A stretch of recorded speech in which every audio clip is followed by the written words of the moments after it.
जी, अस्सलाम वालेकुम। I am doctor Mohammad Usman. तो आज हम ड्रेन रिमूव करना सीखते हैं।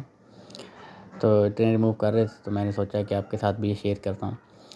तो सबसे इम्पोर्टेंट जो है ना वो जो एसेप्टिक टेक्निक्स का हमने ख्याल रखना होता है कि जो पेशेंट को इन्फेक्शन ना हो जाए।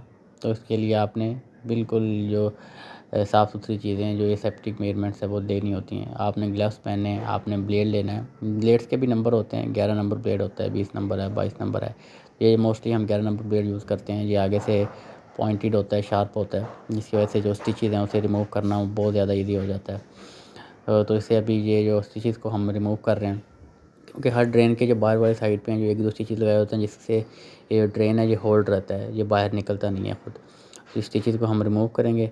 2 या 3 स्टिचेज़ होते हैं, इसे रिमूव करने के बाद फिर हम जो है ड्रेन को वो फिर बाहर की तरफ खींच लेते हैं। अब ये देखें, ये जो स्टिचेज़ हैं ये रिमूव हो रहे हैं ब्लेड से।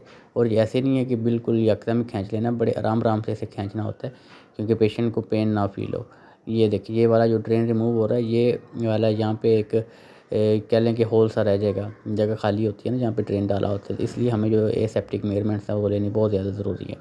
अगर हम सफाई का ख्याल नहीं रखेंगे तो ये जो पेशेंट है ये यहाँ से इन्फेक्शन फिर आगे दोबारा ट्रांसमिट हो सकता है, फैल सकते हैं आगे।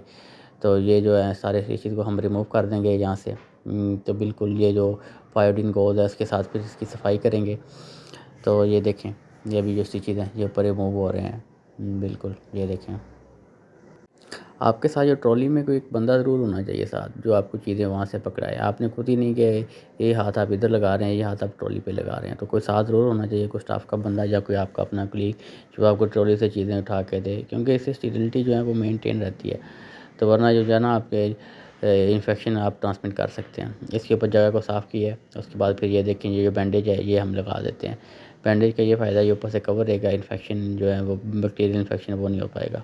इसी के साथ ख्याल रखें अपना, अपने बच्चों का। Take care. अल्लाह निगहबान। फ़ी अमानिल्लाह। दुआओं में याद रखें।